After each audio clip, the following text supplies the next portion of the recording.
అందరికీ యేసుక్రీస్తు వారి నామములో వందనాలు. దేవుని యొక్క వాక్య భాగంలో నుండి మనం దేవుణ్ణి ఆరాధించుకునే ముందు మనం దేవుని యొక్క కొన్ని లక్షణాల గురించి మనం నేర్చుకుందాం. ఇంతకుముందు మనం దేవుని యొక్క గుణాతిశయాల గురించి మనం మాట్లాడుకున్నాం. ఆయన యొక్క గుణాతిశయం అంటే ఆయన ఎట్లాంటి వాడు అనే విషయాల గురించి మనం ధ్యానించుకుందాం. ఈరోజు ఆయన యొక్క గుణ లక్షణాల గురించి మనం చూద్దాం. గుణాతిశయము వేరు, గుణాతి లక్షణాలు వేరు.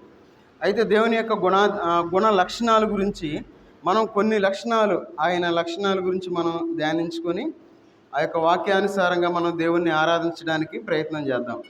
దేవుని యొక్క వాక్య భాగంలో నుండి ద్వితీయోపదేశకాండం 10వ అధ్యాయము, ద్వితీయోపదేశకాండం 10వ అధ్యాయము 14వ వచనం చదవండి.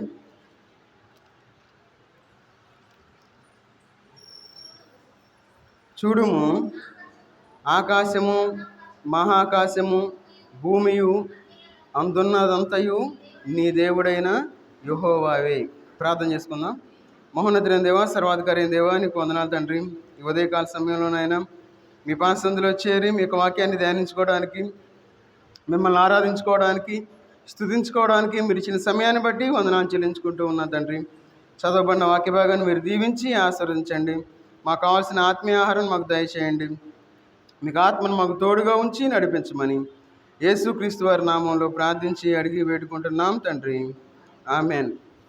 ఇక్కడ మనం చదువుకున్న వాక్య భాగాన్ని మనం గమనించినట్లయితే ద్వితీయోపదేశకాండం 10వ అధ్యాయం 14వ వచనంలో చూడుము, ఆకాశము మహాకాశము భూమియు అందున్నదంతయు నీ దేవుడైన యెహోవావే.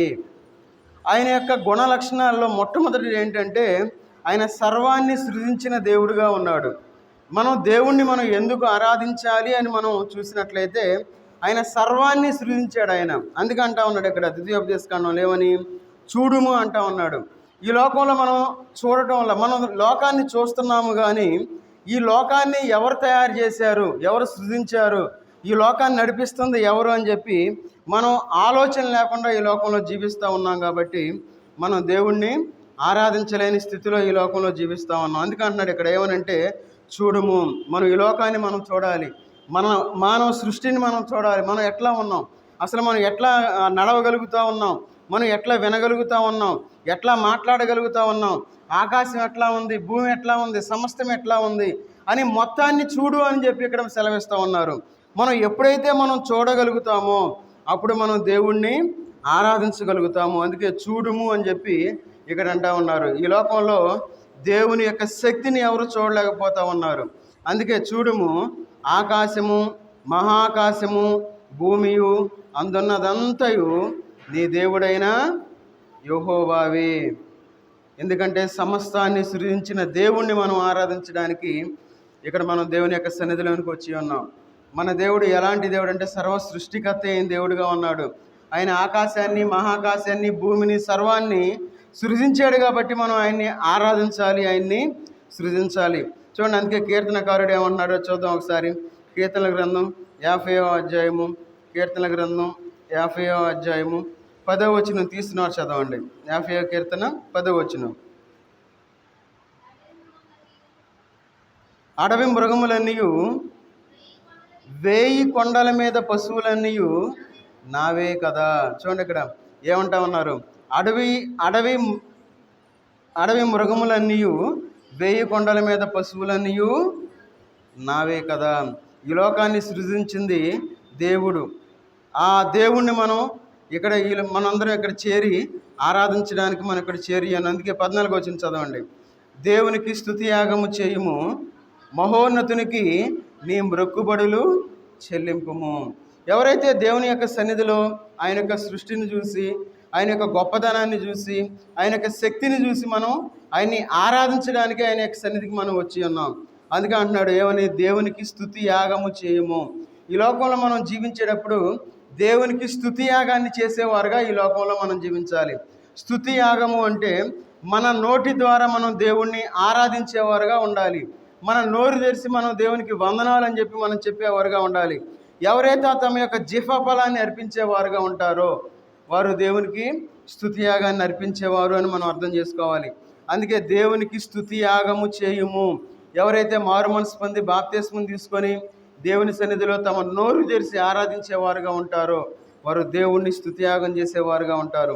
అందుకే ఇక్కడ అంటా ఉన్నారు, మహోన్నతునికి నీ మొక్కుబడులు చెల్లింపుము. దేవునికి మనం మొక్కుబడులు చెల్లించేవారుగా ఉండాలి ఈ లోకంలో. ఎందుకంటే ఆయన మనల్ని కాచి కాపాడేవాడుగా ఉన్నాడు, ఆయన మనల్ని నడిపించేవాడుగా ఉన్నాడు, ఆయన మన కుటుంబాన్ని భద్రపరిచేవాడుగా ఉన్నాడు. కాబట్టి ఆయనకి మనం మొక్కుబడులు అర్పించేవారుగా ఉండాలి, స్తుతియాగాన్ని అర్పించేవారుగా ఉండాలి, కృతజ్ఞతాస్తుతులు చెల్లించేవారుగా ఉండాలి అని చెప్పి దేవుని యొక్క వాక్య భాగం మనకు సెలవిస్తూ ఉంది. ఎందుకంటే మన దేవుడు ఎలాంటి దేవుడు? సర్వాన్ని సృష్టించిన దేవుడుగా ఉన్నాడు. తర్వాత మన దేవుడు ఎలాంటి దేవుడు అంటే ఆయన మాట తప్పే దేవుడు కాదు. ఆయన ఈ లోకంలో సహజంగా ఎవరన్నా ఒక మాట చెప్పారనుకోండి, ఖచ్చితంగా మాట తప్పుతారు వాళ్ళు, ఎందుకంటే మనుషులు కాబట్టి. కానీ మన దేవుడు మాట తప్పని దేవుడుగా ఉన్నాడు. ఆ మాట కీర్తనకారుడు మనకు చెప్తా ఉన్నాడు. చూడండి, కీర్తన గ్రంథం 100వ అధ్యాయము, కీర్తన గ్రంథం 100వ అధ్యాయము 5వ వచనం చదవండి. కీర్తన గ్రంథం 100వ అధ్యాయము 5వ వచనం. యెహోవా దయాళుడు, ఆయన కృప నిత్యముండును, ఆయన సత్యము తరతరములుండును. చూడండి, ఆయన దయాళుడు, ఆయన మన మీద ఇంకా దయ చూపిస్తూ ఉన్నాడు. ఎందుకంటే మనం పాపంలో శాపంలో ఉన్నప్పుడు యేసుక్రీస్తు వారు మన కోసం ఆయన రక్తాన్ని చిందించి విమోచించిన తర్వాత మనం పాపంలో కొనసాగుతూ ఉన్నప్పుడు కూడా ఆయన మనల్ని ప్రేమిస్తూ, ఆయన మనం భద్రపరుస్తూ ఆయన ఈ లోకంలో జీవింపజేస్తూ ఉన్నాడు. ఒకవేళ అనుకోవచ్చు ఏమనంటే, నేను ప్రార్థనకు వెళ్ళటం లేదు కదా, అయినా దేవుడిని నేను బాగానే ఉన్నాను, ఆరోగ్యంగానే ఉన్నాను, నేను సజీవులుగా ఉన్నాను అనుకుంటాం. కానీ దేవుడు మనల్ని భద్రపరిచేవాడుగా ఉన్నాడు. అందుకంటా ఉన్నాడు ఇక్కడ ఏమనంటే, యెహోవా దయాళుడు, ఆయన దయ మన మీద ఉంది కాబట్టి మనందరం సజీవుల లెక్కలో ఉండగలిగాం. సజీవులుగా ఉండి ఈ లోకంలో ఈ సమయంలో మనం భూమి మీద సజీవులుగా నివసించగలుగుతూ ఉన్నాం. అందుకంటాడు యెహోవా దయాళుడు, ఆయన కృప నిత్యముండును. ఆయన కృప మన మీద ఉంది. ఇంకా ఒకవేళ ఆయన కృప మన మీద లేకపోతే మనం కూడా ఎప్పుడో కలిసిపోయేవాళ్ళం, లోకంలో భూమిలో కలిసిపోయేవాళ్ళం ఏమో. ఆయన కృప మన మీద ఉంది కాబట్టి మనం దేవుణ్ణి నమ్మినా నమ్మకపోయినా, మనం దేవుణ్ణి ఆరాధించినా ఆరాధించకపోయినా, మనం దేవుని యొక్క బలలో చేతులు ఉంచినా చేతులు ఉంచకపోయినా ఆయన కృప మన మీద ఉంది. ఎందుకంటే ఆయన మాట తప్పని దేవుడిగా ఉన్నాడు కాబట్టి ఆయన ఇంకా మనల్ని పోషిస్తూ మనల్ని జీవింపజేస్తూ ఉన్నాడు. అందుకే అంటున్నాడు ఇక్కడ, ఆయన కృప నిత్యముండును, ఆయన సత్యము తరతరములుండును. ఆయన ఇంకా మనల్ని సజీవుల లెక్కలుగా ఉంచుకొని ఆయన మన ముందుండి మన కుటుంబాన్ని నడిపించే దేవుడిగా ఉన్నాడు. కాబట్టి మనం దేవుణ్ణి పూజించవలసిన వారుగా ఉన్నాం, ఆయన్ని ఆరాధించవలసిన వారుగా. ఎందుకంటే ఆయన ఎన్నడూ మాట తప్పే దేవుడు కాదు. చూడండి, ఆదికాండంలో ఒక మాట అంటా ఉన్నారు. ఆదికాండం 28వ అధ్యాయము 15వ వచనం చదవండి. ఆదికాండం 28వ అధ్యాయము 15వ వచనం. ఇదిగో నేను నీకు తోడై ఉండి నీవు వెళ్ళు ప్రతి స్థలమందు నిన్ను కాపాడుచు ఈ దేశమునకు నిన్ను మరలా రప్పించెదను. నేను నీతో చెప్పినది నెరవేర్చే వరకు నిన్ను విడువనని చెప్పగా, మన దేవుడు ఆయన కృప ఎట్లా నిత్యము నిలిచి ఉంటుంది అని మనం పరిశీలన చేస్తే ఆయన అంటా ఉన్నారు ఏమనంటే, ఇదిగో నేను నీకు తోడై ఉండి.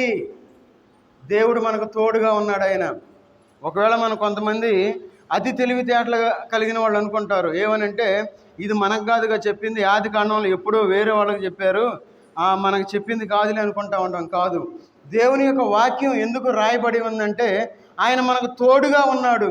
ఆయన కృప మనకు తెలియటం కోసం, ఆయన ప్రేమ మనం గ్రహించడం కోసం ఇవన్నీ మనకు రాసి పెట్టారు.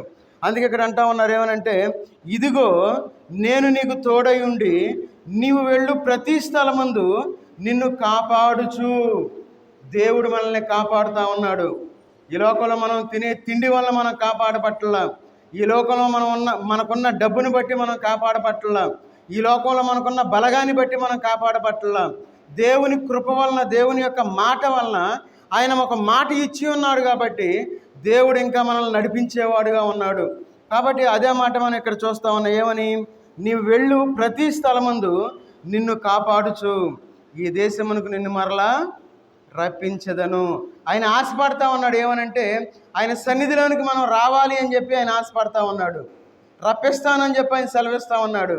మరి దేవుని మాటలు మనం ఎన్ని విన్నా మనం వాటిని పెడచెవిని పెడతా ఉన్నాం అనుకోండి, ఏమవుతుంది? అక్కడ దేవుని యొక్క మాట వినకుండా మనం పాపం చేసిన వాళ్ళం అవుతాం.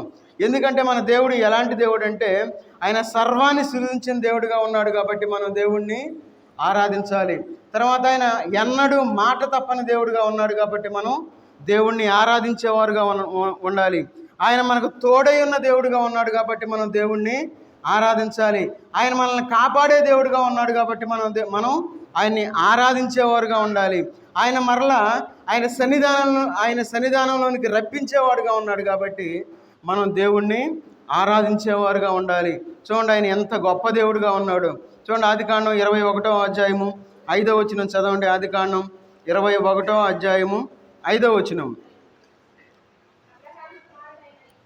అబ్రహాము కుమారుడైన ఇస్సాకు అతనికి పుట్టినప్పుడు అతడు 100 ఏండ్ల వాడు చాలు. చూడండి దేవుడు వాగ్దానం చేశాడు, ఆయన మాట తప్పల.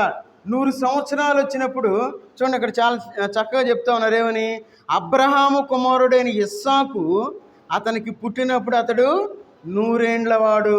మన దేవుడు వాగ్దానం చేసిన దేవుడు, వాగ్దానాన్ని నెరవేర్చేవాడుగా ఉన్నాడు.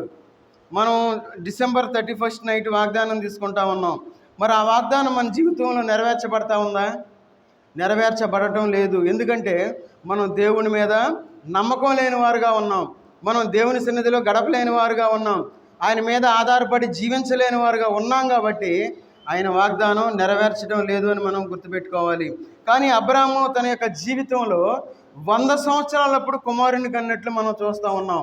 ఇది వైద్య చరిత్రలో ఇంపాసిబుల్ అది. ఎందుకంటే 100 ఏండ్లప్పుడు బిడ్డ పుట్టడం అంటే అది జరగని పని. మన దేవుడు జరగదు అన్న విషయాన్ని చాలా సునాయాసంగా జరిగించి చూపించేవాడు మన దేవుడు. అందుకే ఇక్కడ అంటా ఉన్నాడు ఏమనంటే, అబ్రహాము కుమారుడైన ఇస్సాకు అతనికి పుట్టినప్పుడు అతడు 100 ఏండ్ల వాడు.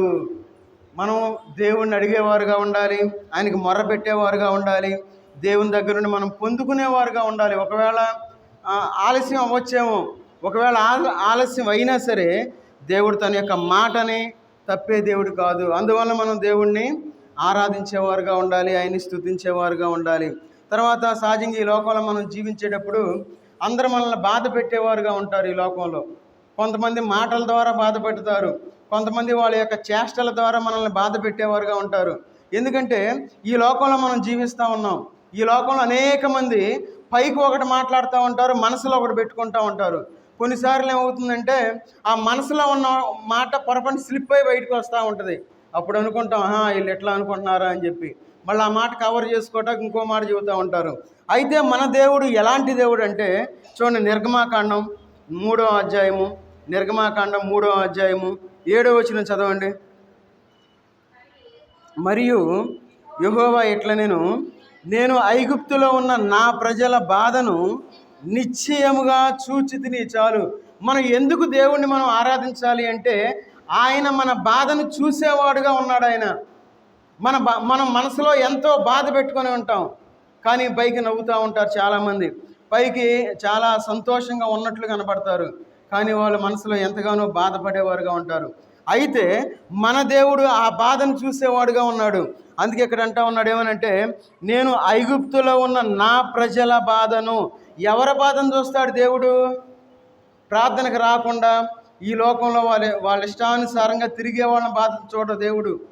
నేను ఇంట్లో కూర్చొని ప్రార్థన చేసుకుంటున్నానయ్యా, లేదంటే నేను లైవ్లో చూసుకుంటున్నాను, ఆ స్క్రీన్లో చూస్తున్నాను, అదే నా ఆరాధన, నేను వారం వారం బల్లో చేతులు కూడా వేయట్లేదు, నేను దేవుణ్ణి బాగానే ఆరాధిస్తున్నాను అనుకుంటే కుదరదు. ఎందుకంటే ఎవరైతే ఆయన ప్రజలుగా ఉంటారో ఈ లోకంలో వాళ్ళ బాధను చూసేవాడుగా ఉన్నాడు. అందునిమిత్తం మనం దేవుణ్ణి ఆరాధించేవారుగా ఉండాలి. అందుకే ఇక్కడ అంటా ఉన్నారు, నేను ఐగుప్తులో ఉన్న నా ప్రజల బాధను నిశ్చయముగా చూచితిని. ఐగుప్తులో ఉన్న దేవుని యొక్క ప్రజల బాధను చూసిన దేవుడు ఈ ఉదయకాల సమయంలో మన బాధను కూడా చూస్తూ ఉన్నాడు. ఆయన మన వేదనను కూడా చూస్తూ ఉన్నాడు, మన యొక్క చింతని దేవుడు చూస్తూ ఉన్నాడు. మనం ఏం చేయాలంటే దేవుని యొక్క ప్రజలుగా ఈ లోకంలో మనం జీవించేవారుగా ఉండాలి. ఎవరైతే ఆ విధంగా ఈ లోకంలో జీవిస్తారో ఖచ్చితంగా దేవుడు వారి యొక్క మొరని ఆలకించేవాడుగా ఉన్నాడు. ఎందుకన్నాడు, నేను ఐగుప్తులో ఉన్న నా ప్రజల బాధను నిశ్చయముగా చూచితిని. పనులలో తమ్మును కష్టపెట్టు వారిని బట్టి వారు పెట్టిన మొరను వింటిని, వారి దుఃఖములు నాకు తెలిసే ఉన్నవి.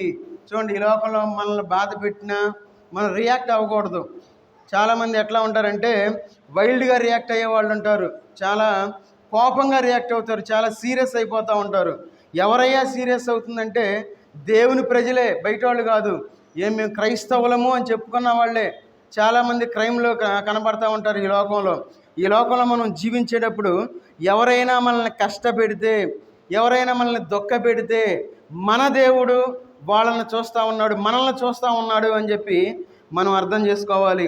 అందుకే అంటే ఉన్నాడు ఏమైనా పనులలో తమను కష్టపెట్టు వారిని బట్టి, తర్వాత వారి దుఃఖములు నాకు తెలిసే ఉన్నాయి. దేవునికి అంతా తెలుసు. అయితే దేవుని ప్రజలుగా ఈ లోకంలో మనం జీవించాలి, అది మన బాధ్యత.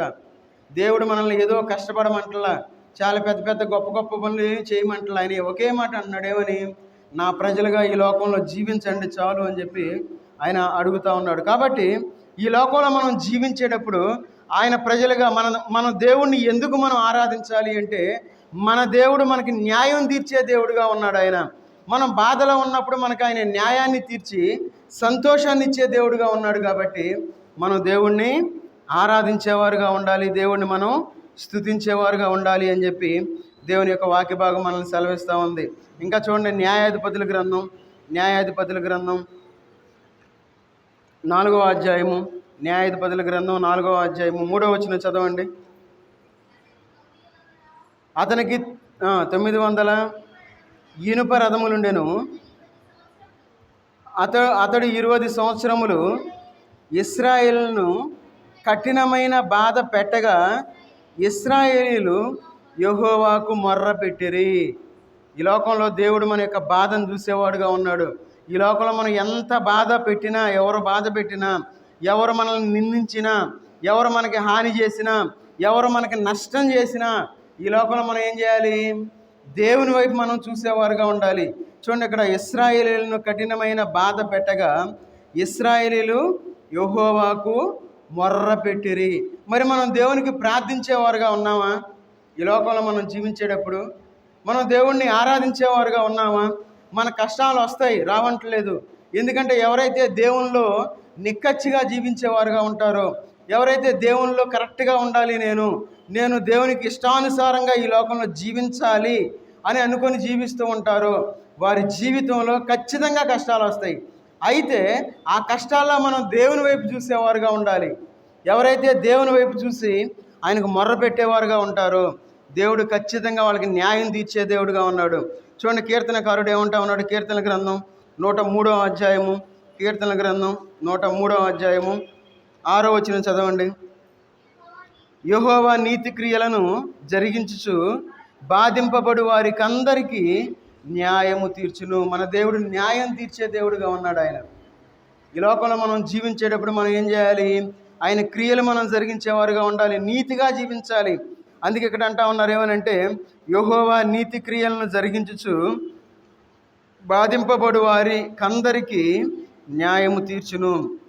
ఎవరైతే ఈ లోకంలో నీతిగా జీవిస్తూ ఉంటారో, ఆయన వాక్యానుసారంగా జీవించేవారుగా ఉంటారో, వారికి న్యాయాన్ని తీర్చే దేవుడుగా ఉన్నాడు ఆయన.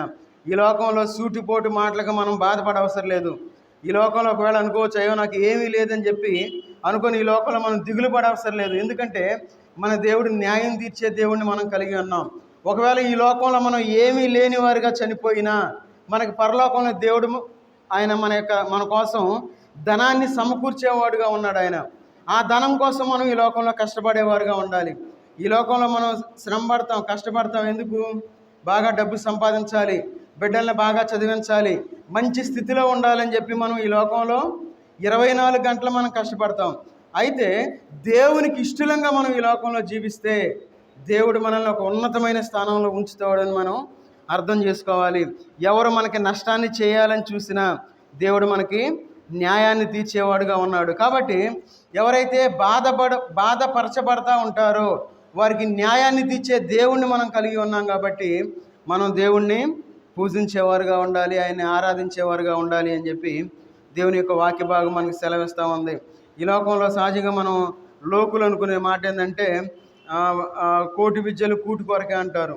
ఈ లోకంలో మనం ఏమి చేసినా ఆ జానడి పొట్ట కోసమే. ఈ లోకంలో మనం ఎంత శ్రమ పడినా, మహా అయితే మంచి బిర్యానీ చేసుకొని తింటాం, లేదంటే రోజు చికెన్ మటన్ ఏదో తింటాం. అంతకు మించి మనం సంపాదించే డబ్బు ఎందుకని ఉపయోగపడుతుందా? ఈ లోకంలో మనం కొంతమంది కోట్లు సంపాదించేవారుగా ఉన్నారు. వాళ్ళు చనిపోయిన తర్వాత ఒక రూపాయి కూడా వాళ్ళు తీసుకొని వెళ్ళరు. అయితే ఈ లోకంలో మనం జీవించేటప్పుడు చూడండి, కీర్తనకారుడు ఏమంటా ఉన్నాడు? కీర్తన గ్రంథం 107వ అధ్యాయము 7, 8, 9 వచనాలు చదవండి. 107, 7, 8, 9. వారొక నివాసపురము చేరునట్లు చక్కని త్రోవను ఆయన వారిని నడిపించెను. ఆయన కృపను బట్టి నరులకు ఆయన చేయు ఆశ్చర్య కార్యములను బట్టి వారు యెహోవాకు కృతజ్ఞతాస్తుతులు చెల్లించుదురుగాక.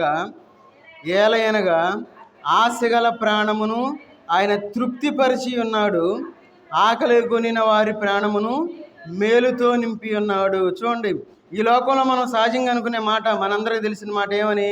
ఈ లోకంలో బాగా చదివితే మంచి ఉద్యోగం వచ్చింది అనుకుంటారు. కాదు.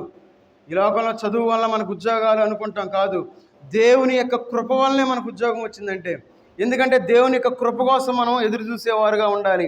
అందుకే ఇక్కడ అంటా ఉన్నాడు ఏమనంటే, ఆకలి కొనిన వారి ప్రాణమును మేలుతో నింపి ఉన్నాడు. ఎప్పుడు మనం ఆకలి కొంటాం? ఈ లోకంలో మనం కష్టంలో ఉన్నప్పుడు, బాధలో ఉన్నప్పుడు, మనకి లేమి స్థితిలో ఉన్నప్పుడు మనం ఏం చేస్తాం? ఆకలి కొంటాం. అయితే ఆకలి కొన్నప్పుడు ఆహారాన్ని ఇస్తాను అని చెప్పట్లా దేవుడు. ఏమన్నాడు?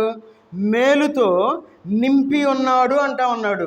సహజంగా ఆకలి కొన్న వాళ్ళు ఆహారం కోసం ఎదురు చూస్తారు. కానీ మన దేవుడు ఎలాంటి దేవుడు అంటే, ఆకలి కొన్నప్పుడు ఆయన సమస్తాన్ని ఇచ్చే దేవుడుగా ఉన్నాడు, మేలుతో నింపే దేవుడుగా ఉన్నాడు. అంతకంటే ఎక్కువగా దేవుడు మనకి దయచేసేవాడుగా ఉన్నాడు అని మనం అర్థం చేసుకోవాలి. ఎందుకన్నాడు? ఏలయనిగా ఆశగల ప్రాణమును ఆయన తృప్తిపరచి ఉన్నాడు. తృప్తి కలిగి ఈ లోకంలో మనం జీవించాలి. తృప్తి లేక చాలామంది ఆత్మహత్యలు చేసుకుంటూ ఉంటారు. ఈ లోకంలో బాగా సంపాదించాలి సంపాదించాలి సంపాదించాలని చెప్పి బెంగళూరులో గంటకి 7 మంది ఆత్మహత్యలు చేసుకుంటూ ఉన్నారు. ఒక రోజుకి వచ్చి 7. బెంగళూరు మహానగరంలో అందరూ సాఫ్ట్వేరే ఉద్యోగాలు, మంచి ఉద్యోగాలకు పేరు. అయితే రోజుకొచ్చి 7 ఆత్మహత్య ఎందుకు చేసుకోవాలి? వాళ్ళు బాగానే సంపాదిస్తూ ఉన్నారుగా. మంచిగా బీటెక్లు ఎంటెక్లు చదివి మంచి కంపెనీల్లో పనిచేసేవాళ్ళే. ఎందుకంటే వారి జీవితంలో తృప్తి లేదు కాబట్టి వారి జీవితాలు ముగించుకుంటా ఉన్నారు. కానీ మనం ఎప్పుడైతే మనం దేవుణ్ణి ప్రేమించేవారుగా, దేవుణ్ణి ఆరాధించేవారుగా ఈ లోకంలో ఉంటామో, అప్పుడు దేవుని చేత మనం తృప్తిపరచబడతాము అని చెప్పి దేవుని యొక్క వాక్య భాగం మనకి ఇక్కడ సెలవేస్తూ ఉంది. ఎందుకన్నాడు ఏమని? వారు యెహోవాకు కృతజ్ఞతాస్తుతులు చెల్లించుదురుగాక. ఎవరు చెల్లిస్తారు? దేవుని యొక్క మేలు మనం గుర్తించగలిగితే. ఈ లోకంలో దేవుడు మనకి ప్రతి క్షణం ఆయన మేలు చేసేవాడుగా ఉన్నాడు. ఆయన ప్రతి నిమిషం మనల్ని పోషించేవాడుగా ఉన్నాడు. ఒక్కరోజు ఐసీయూలో ఉన్నాం అనుకోండి, ఐసీయూ ఛార్జ్ 10,000. మనం రోజు ఆక్సిజన్ మనం డైరెక్ట్గా ఫ్రీగానే పీల్చుకుంటా ఉన్నాగా. డబ్బులు ఎవరికైనా కడుతున్నామా? మన దేవుని నమ్మినా నమ్మకపోయినా ఉచితంగానే ఆక్సిజన్ మనం పీల్చుకుంటానే ఉన్నాం. మరి మనం గ్రహించలేని వారుగా ఈ లోకంలో జీవిస్తూ ఉన్నాం. దేవుడు మనకి ఎంతో మేలు చేస్తూ ఉన్నాడు. ఆయన ఆశ్చర్య కార్యాలు చూడండి, అక్కడ 8వ వచనంలో, ఆయన కృపను బట్టి నరులకు ఆయన చేయు ఆశ్చర్య కార్యములను బట్టి వారు యెహోవాకు కృతజ్ఞతాస్తుతులు చెల్లించుదురుగాక. అనేకమైన ఆశ్చర్య కార్యాలు చేసే దేవుడుగా ఉన్నాడు మన దేవుడు. దేవుడు మనల్ని పోషిస్తూ ఉన్నాడు, ఆదరిస్తూ ఉన్నాడు. మన కష్టంలో ఉన్నప్పుడు, బాధలో ఉన్నప్పుడు మనల్ని ఆదరించే దేవుడుగా ఉన్నాడు, పోషించే దేవుడుగా ఉన్నాడు, మేలులతో నింపే దేవుడుగా ఉన్నాడు. ఎంత గొప్ప దేవుడిని మనం కలిగి ఉండి నోరు తెరిచి మనం ఎందుకు ఆరాధన చేయలేకపోతా ఉన్నాం? ఎంత గొప్ప దేవుడిని మనం కలిగి ఉండి దేవుని సన్నిధికి మనం ఎందుకు రాలేకపోతా ఉన్నాం? ఎంత గొప్ప దేవుడిని మనం కలిగి ఉండి ఇన్ని సంవత్సరాలు మనం బాప్తిసం తీసుకోకుండా ఎందుకు ఆగిపోయాం? మనమే చూసుకోవాలి, సరి చేసుకోవాలి. ఎందుకంటే మన దేవుడు ఆకలి కొన్న వారికి ఆహారాన్ని ఇచ్చే దేవుడుగా ఉన్నాడు. చూడండి, కీర్తనకారుడు ఇంకో మాట అంటా ఉన్నాడు. 145వ అధ్యాయము 15 వచనం చదవండి. సర్వజీవుల కన్నులు నీ వైపు చూచుచున్నవి, తగిన కాలమందు నీవు వారికి ఆహారం ఇస్తున్నావు. అంటే ఈ లోకంలో మనిషి తప్ప సర్వజీవులు దేవుని వైపే చూస్తూ ఉన్నాయి. ఈ లోకంలో జీవంతో ఉన్న జీవి, ప్రతి జీవి దేవుణ్ణి చూస్తూ ఉంది. మనిషి అన్నవాడు ఏం చేస్తున్నాడంటే నా పొలం వేసాను, నేను పొలానికి వెళ్ళాలి, నాటేయాలి, మళ్ళీ పిండి చల్లాలి, తర్వాత ఇంకా అన్ని రకాలన్నీ పెట్టుకొని దేవుని వైపు చూడకుండా ఈ లోకంలో మనం జీవిస్తూ ఉన్నాం. ఈ లోకంలో మనం జీవించేటప్పుడు చూడండి అక్కడ ఏమంటా ఉన్నారు, సర్వజీవులు ఏం చేస్తున్నాయి, సర్వజీవుల కన్నులు నీ వైపు చూచుచున్నవి. మరి మనిషి అనేవాడు ఎందుకు చూడట్లా? మనిషి అనేవాడికి మెదడుందనే? మనిషి అనేవాడు బాగా తెలివితేటలు కలిగిన వాడనే? దేవుడు మనల్ని పోషిస్తూ ఉంటే, దేవుడు మనల్ని నడిపిస్తూ ఉంటే, ఆయన కాచి కాపాడుతూ ఉంటే మనిషి అనేవాడు తప్ప మిగతా జీవులన్నీ దేవుని వైపు చూస్తూ ఉన్నాయి. మనం చేసే పనులు సంపాదించాలి సంపాదించాలి సంపాదించాలి. ఈ లోకంలో ఏమి సంపాదించినా దేవుణ్ణి సంపాదించకపోతే మనం పరలోకానికి మనం వెళ్ళలేము. చూడండి, ఈ లోకంలో మనం ఆకలిగా ఉన్న వారమే. అందుకే చూడండి, తగిన కాలమందు నీవు వారికి ఆహారం ఇస్తున్నావు. అన్నిటికంటే ముఖ్యమైనది ఏంటంటే దేవుని యొక్క సన్నిధిలో మనం గడపటం, దేవుని వైపు మనం చూడటం. ఎందుకంటే దేవుడు మనకి ఆహారాన్ని ఇచ్చే దేవుడుగా ఉన్నాడు. సర్వజీవులు ఆయన వైపు చూస్తూ ఉంటే మనుషులుగా మనం ఈ లోకంలో దేవుడు మనకి తెలిపిచ్చాడు. ఆ మనిషి అనేవాడు చంద్రుడి మీద కాలు పెట్టి మళ్ళా భూలోకానికి భూమి మీదకి వస్తూ ఉన్నాడు. ఎంత తెలివితేటలు ఇచ్చిన దేవుణ్ణే వదిలిపెడతా ఉంటే మరి మనిషిని ఏమనుకోవాలి? మనిషి అంటాడు ఏమనంటే దేవుడు అనేవాడు ఉన్నాడా అంటారు చాలామంది. మరి దేవుడు లేకపోతే మరి మనం ఎట్లా ఉన్నాం? ఇప్పుడు మనిషి తలలో మెదడు ఉంటుంది, మెదడు ఉందా అన్నట్టుంది. ఇప్పుడు మనం ఈ లోకంలో మనం జీవించేటప్పుడు దేవుణ్ణి మనం గుర్తించేవారుగా ఉండాలి. ఆయన వైపు మనం చూస్తే మనం పోషించబడతాం. ఈ లోకంలో పోషించబడినప్పుడు మనం ఈ లోకంలో జీవించగలుగుతాం. ఎందుకంటే అన్ని జీవులు ఆయన వైపు చూస్తూ ఉన్నాయి, తృప్తిపరచబడతా ఉన్నాయి. కాబట్టి మనం ఈ మధ్యాహ్న కాల సమయంలో మనం దేవుని వైపు చూసేవారుగా ఉండాలి. అందుకే చూడండి, ఒకవేళ మనం బంధించబడి ఉన్నట్లయితే ఈ లోకంలో అయ్యా నేను రాలేకపోతా ఉన్నాను, అయ్యా నేను నీ సన్నిధికి రావాలనుకుంటున్నాను కానీ రాలేని స్థితిలో నేను ఉన్నానని చెప్పి అనుకుంటే చూడండి, మన దేవుడు ఎలాంటి దేవుడు అంటే కీర్తనల గ్రంథం 68వ అధ్యాయము, కీర్తనల గ్రంథం 68వ అధ్యాయము 6వ వచనం చదవండి. దేవుడు ఏకాంగులను సంసారులుగా చేయువాడు, ఆయన బంధింపబడిన వారిని విడిపించి వారిని వర్ధిల్ల చేయువాడు. చాలు, ఆయన బంధింపబడిన వారిని విడిపించే దేవుడుగా ఉన్నాడు మన దేవుడు. ఈ లోకంలో మనం పాపం చేత శాపం చేత ఈ లోక అధికారంలో మనం ఉన్నప్పుడు, బంధించబడి ఉన్నప్పుడు దేవుడు మనల్ని విడిపించాడు. ఇంకా చాలామంది లోకంలో బంధించబడిన వారుగా ఉన్నారు. వారు ఏం చేస్తూ ఉంటారంటే ఈ లోకంలో బంధించబడ్డారు కాబట్టి దేవుని సన్నిధికి రాలేని స్థితిలో వాళ్ళు జీవిస్తూ ఉన్నారు. ఎవరైతే ఆ బంధకాల నుండి బయటికి వచ్చామో మనందరం దేవుని సన్నిధిలో ఈ విధంగా మనం కూర్చొనగలిగామంటే దేవుడు ఆ బంధకాల నుండి మనల్ని విడిపించాడు కాబట్టి మనం దేవుణ్ణి ఆరాధించేవారుగా ఉండాలి. ఒకవేళ దేవుడు మనల్ని విడిపించకపోతే మనం కూడా ఇంట్లో కూర్చొని ఏ టీవీలు చూసుకుంటూ కూర్చునేవాళ్ళం. లేదంటే ఇప్పుడు అంతా టెక్నాలజీ పెరిగిపోయిందిగా, అంతా ఓటీటీలు వచ్చేసినాయి. ఇంతకుముందు సీరియల్స్ చూసేవాళ్ళం, ఇప్పుడు ఓటీటీలు చూసుకుంటాను. లేదంటే ఆ చేతిలో ఫోన్ పెట్టుకొని ఇట్లా ఏదో టైం పాస్ చేస్తాను కూర్చునేవాళ్ళం మనం కూడా. లేదంటే మనం కూడా లైవ్ వర్షిప్ వస్తుందిలే, ఎక్కడో ఏదో చెబుతున్నారు, నేను ఇంట్లో కూర్చొని వింటాను సరిపోయిద్దిలే అని చెప్పి మనం కూడా దేనికో బంధించబడిన వారుగా ఉండేవాళ్ళమేమో. దేవుడు మనల్ని విడిపించిన వాడుగా ఉన్నాడు. అందుకే ఆయన ఏం చేస్తాడంటే ఆయన బంధింపబడిన వారిని విడిపించి వారిని వర్ధిల్ల చేయవాడు. దేవుడు మనల్ని వర్ధిల్ల చేశాడు కాబట్టి మనం దేవుణ్ణి ఆరాధించేవారుగా ఉండాలి, ఆయన స్తుతించేవారుగా ఉండాలి. చివరగా ఒక మాట చదువుకొని మనం ముగించుకుందాం. హెబ్రీ పత్రిక 2వ అధ్యాయము, హెబ్రీ పత్రిక 2వ అధ్యాయము 14-15 వచనాలు చదవండి. కాబట్టి